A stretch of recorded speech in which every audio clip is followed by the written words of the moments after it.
She has survived Hollywood longer than most careers last.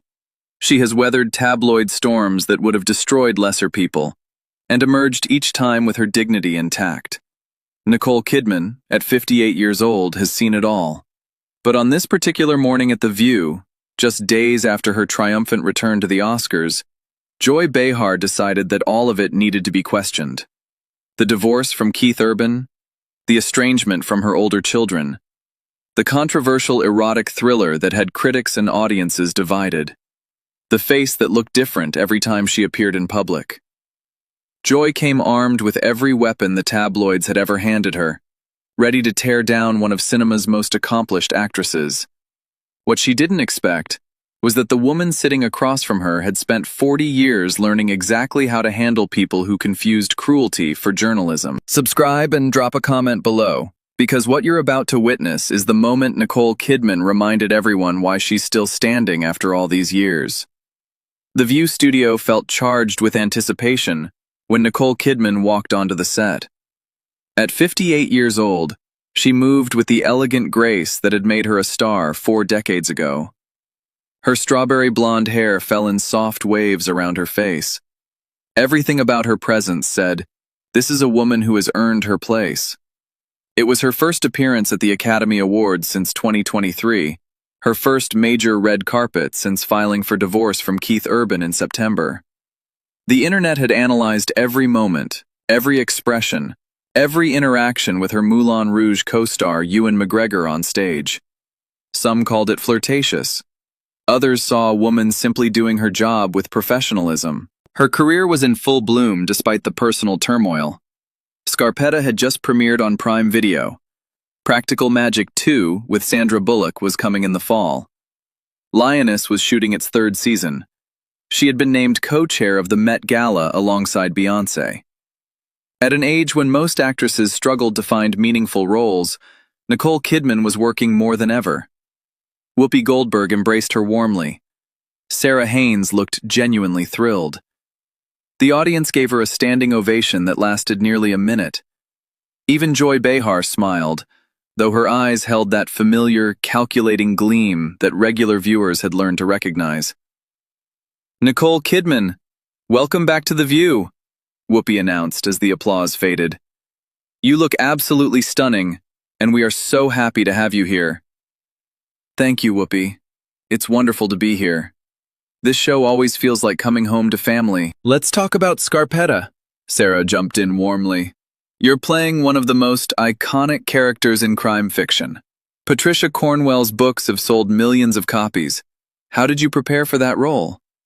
Nicole's face lit up at the question. Kay Scarpetta is a woman who has dedicated her life to speaking for the dead. She's a medical examiner who sees the worst of humanity but never loses her compassion. I spent time with real forensic pathologists, visited morgues, studied how they maintain their humanity while doing such difficult work. It's one of the most challenging roles I've ever taken on. "Speaking of challenging," Joy interjected, and the temperature in the room seemed to drop several degrees. "Let's talk about your personal life, Nicole.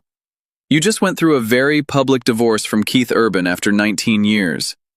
Your first major marriage ended in divorce, too.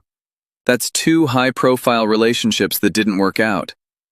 At what point do you start wondering if maybe you're the common denominator?" The question landed like a slap.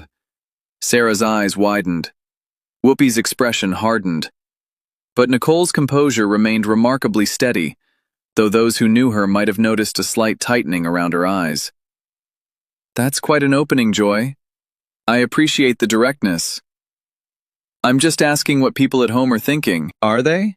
Or is that what tabloids want people to think?" Nicole paused, her voice calm but carrying an unmistakable edge. "Every relationship is different. Every ending has its own reasons. I was married to Tom for 11 years, and we raised 2 beautiful children together. I was married to Keith for 19 years, and we raised 2 more. Those aren't failures. Those are decades of life, of love, of building families. The fact that they ended doesn't erase everything that came before." "But doesn't it suggest a pattern?" Joy pressed. 2 marriages, both ending in divorce? Sources say Keith was blindsided. Sources say you didn't want this either but couldn't make it work. Reports say your daughters have taken your side. Reports say Keith is going through some kind of midlife crisis. What keeps going wrong? Nicole was quiet for a moment, and when she spoke, her voice carried the weight of someone who had clearly thought deeply about this. Joy, I'm going to say this once, and I hope you're listening. I'm not going to discuss the private details of my marriage on television. What I will say is that Keith and I spent 19 years building a life together. We have 2 daughters who are the center of both our worlds. We will always be a family. The rest is between us. But don't the public have a right to know? You celebrated your anniversary publicly in June. You posted photos. You seemed happy. And then 3 months later, you filed for divorce. Don't you owe people an explanation? Owe them? Nicole's voice remained steady but took on an edge. I don't owe anyone the intimate details of my marriage. What people saw on Instagram was a moment. What happened in our home, in our hearts, over 19 years, belongs to us. The public has a right to my work. They don't have a right to my pain. The response was delivered with such quiet dignity that the audience seemed to lean forward collectively. Joy shifted in her seat, clearly not getting the defensive reaction she had hoped for. Let's talk about your children then. You have 2 adult children from your marriage to Tom Cruise, Isabella and Connor. They're both heavily involved in Scientology and reportedly have limited contact with you. That must be incredibly painful for a mother. The mention of her older children struck visibly deeper. Nicole's composure flickered for just a moment before she steadied herself. My relationship with Bella and Connor is between us. They are adults now, 33 and 31 years old, making their own choices. I love them. I will always love them. And I respect their privacy enough not to discuss them on a talk show. But people are curious about how a mother loses contact with her own children. I haven't lost them, Joy. Nicole's voice carried something new now, something harder. They are my children. Whatever our relationship looks like from the outside, they know I love them. That's what matters. Not what tabloids speculate, not what talk show hosts imply. What matters is what we know in our hearts. Joy seemed to sense she was losing ground but pushed forward anyway. Fine, let's talk about your work then. Baby Girl, the erotic thriller where you played a CEO having an affair with an intern nearly 30 years younger than you. You were 57 years old filming explicit sex scenes with a 28-year-old. Some people found that uncomfortable. Even your own children reportedly refused to watch it. The pivot to Baby Girl was clearly calculated to embarrass.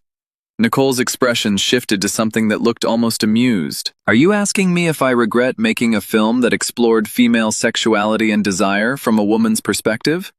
Because the answer is no. Absolutely not. But the age gap. Harris Dickinson is 29 years younger than you. If the roles were reversed, people would be calling it predatory. Would they? Nicole leaned forward slightly. Because I can name you 50 films where men in their 60s romance women in their 20s, and nobody bats an eye. George Clooney, Harrison Ford, Richard Gere. The list goes on forever. But when a woman my age explores her sexuality on screen, suddenly it's controversial? You have to admit the scenes were graphic. You said yourself that filming was so intense you had to stop because the orgasms were overwhelming. I said the emotional and physical demands of those scenes were overwhelming. That's what happens when you commit fully to a character. I've collapsed on sets. I've needed therapy after roles. I broke my ribs filming Moulin Rouge. I gave everything to Virginia Woolf in the hours. That's what the work requires. The fact that Baby Girl required sexual vulnerability doesn't make it less legitimate as art. Joy smirked. Some critics called it gratuitous. Some said it was a vanity project for an aging actress desperate to prove she's still desirable. The accusation hung in the air. Nicole's eyes hardened. Vanity project. An aging actress. That's what you reduce 40 years of work to? Helena Rain wrote and directed a film about female desire, about the complexity of power in relationships, About what happens when a woman who has controlled everything her entire life surrenders that control. That's not vanity, that's art. That's storytelling. And I'm proud to have been part of it. The age gap that would have been completely unremarkable if the genders were reversed? Men in their 60s have been romancing women in their 20s on screen for a century, and nobody clutches their pearls. But a woman in her 50s explores her sexuality, and suddenly it's controversial? Nicole leaned forward slightly. Baby Girl was about a woman who had spent her entire life being powerful in every arena except one, who had never felt permission to explore her own desires, who discovered parts of herself she had suppressed for decades. That's a story worth telling. That's a story many women recognize in themselves. You said you had to stop filming because the orgasms became too much. That seems excessive. I said that the emotional and physical demands of those scenes were overwhelming. That's true of any role that requires vulnerability. When you give yourself fully to a character, there are costs. I've collapsed on sets before. I've needed therapy after roles. That's what commitment to craft looks like. Joy's face showed frustration at not landing her blows. Fine. Let's talk about something else then. Your appearance. You've changed significantly over the years.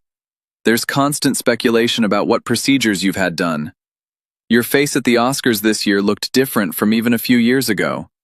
Care to comment? The question was deliberately cruel, designed to humiliate. But Nicole's response was unexpectedly calm. I'm 58 years old, Joy. I've been in the public eye since I was 16. Every line on my face, every change in my appearance, has been documented and debated for 40 years. I've been told I was too tall, too pale, too thin, too old for roles since I was in my 30s. And you know what? I'm still here. She gestured toward herself. This face has played Virginia Woolf. This face has played Lucille Ball. This face has played a woman discovering her sexuality at 57. This face has appeared on screens for 4 decades, and will continue to do so because the work is what matters. Not whether I've had Botox or fillers or whatever else the tabloids want to speculate about. So you're not denying?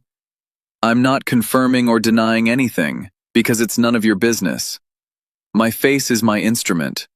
What I do to maintain it is between me and my mirror, just as what you do to maintain yours is between you and yours. The counter landed precisely.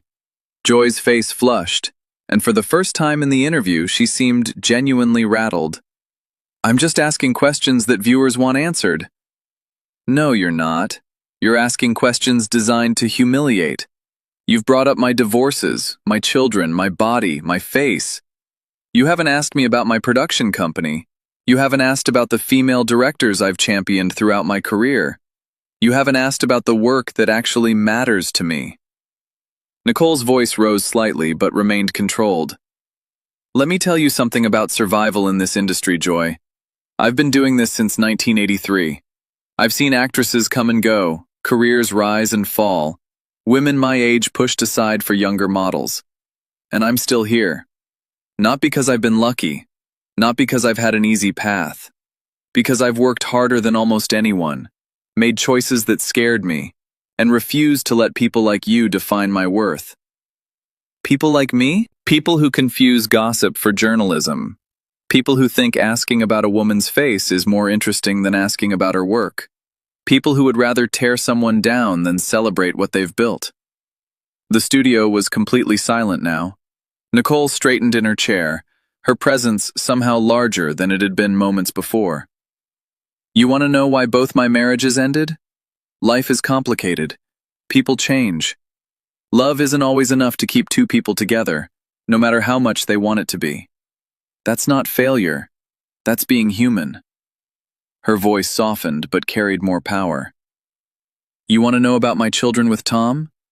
They are adults making their own choices, and I respect them enough to let them do that without using them as ammunition for a talk show segment. That's not estrangement. That's motherhood. You want to know about Baby Girl?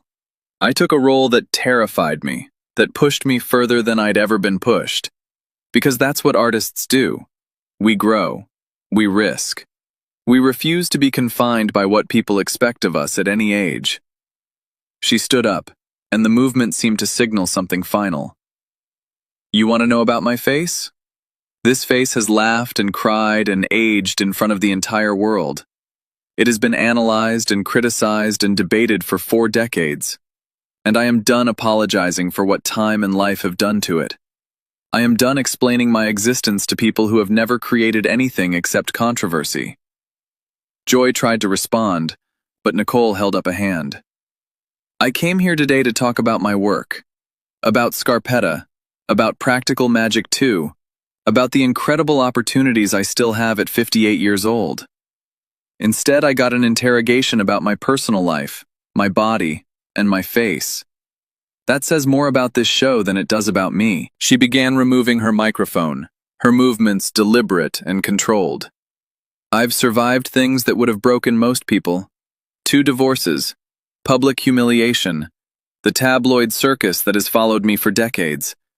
And I'm still here, still working, still creating, still standing. She looked directly at Joy, and her voice dropped to something quiet but devastating. What have you survived, Joy? What have you created? What will you be remembered for when this is all over? Because I know exactly what my legacy is. I'm not sure you can say the same. Joy opened her mouth to respond, but no words came out. For the first time in her career on The View, she seemed completely speechless. With that, Nicole turned and walked off the set. Her heels clicked against the floor with measured precision. She didn't look back. She didn't need to. The security of someone who knew exactly who she was radiated from every step. The studio sat in stunned silence. Whoopi covered her face with her hands. Sarah looked like she was fighting back tears. Alyssa Farah Griffin stared at the empty chair where Nicole had been sitting just moments before. And Joy sat alone at the desk, looking smaller somehow than she had when the interview began. The woman who always had a comeback had finally met someone who left her with nothing to say. In the control room, producers were already fielding calls from network executives. The cameras had captured everything. Every accusation, every deflection, every moment of Nicole Kidman's quiet devastation of Joy Behar's attack. In the days that followed, the interview would become a cultural moment. Nicole Kidman destroys Joy Behar with class would trend on every platform. Her words about surviving and creating would be quoted by women of every age who had ever felt reduced to their appearance or their relationships. The clip of her saying, "The public has a right to my work, not my pain," would be shared millions of times. Joy Behar would return to the show the next day without addressing what had happened. When pressed by critics, she would insist her questions were fair game for a public figure. The defense would only fuel the backlash, as clip after clip of Nicole's measured, devastating responses circulated online. Viewer complaints flooded ABC. Sponsors began quietly distancing themselves from the segment. Sandra Bullock would post a simple message from the Practical Magic 2 set. "This is my sister witch. This is the woman I've known for 3 decades. She has more grace in her little finger than most people have in their entire lives. Cannot wait to make magic with her again. Love you, Nick." Reese Witherspoon, her Big Little Lies co-star and neighbor in Nashville, would add, "Nicole Kidman doesn't need to explain herself to anyone. Her work speaks. Her character speaks. And today, her dignity spoke louder than any question designed to tear her down. That's the Monterey 5 energy right there." Keith Urban, despite everything that had happened between them, would release a brief statement. "Nicole is the mother of my children and will always have my respect. What I saw today reminded me why I fell in love with her in the first place. Some things are sacred, and some questions should never be asked." Patricia Cornwell, whose Kay Scarpetta character Nicole had brought to life in Scarpetta, would tweet, "I chose Nicole Kidman because she understands what it means to speak for those who cannot speak for themselves. Today she spoke for every woman who has been reduced to gossip. That's my Scarpetta." And Nicole would return to work, to Lioness in Texas, to the Met Gala preparations with Beyoncé, to Sunday Rose's rising modeling career and Faith Margaret's teenage years, to a career that showed no signs of slowing down despite everything the tabloids threw at her. Because that was who she was, the woman who kept working, the woman who kept standing, the woman who had learned, over 40 years in the spotlight, that the best revenge against those who wanted to see her fall was simply to keep rising. That was the real Nicole Kidman, not the divorcee, not the mother of estranged children, not the aging actress desperately clinging to relevance. Just a woman from Sydney who had conquered Hollywood on her own terms and refused, absolutely refused, to let anyone define her worth. And who had proven, on live television, that true class is knowing exactly when to walk away. What do you think about this incredible confrontation? Was Joy Behar out of line, or was she just doing her job? Drop your thoughts in the comments below, and make sure to subscribe for more stories that will absolutely leave you speechless.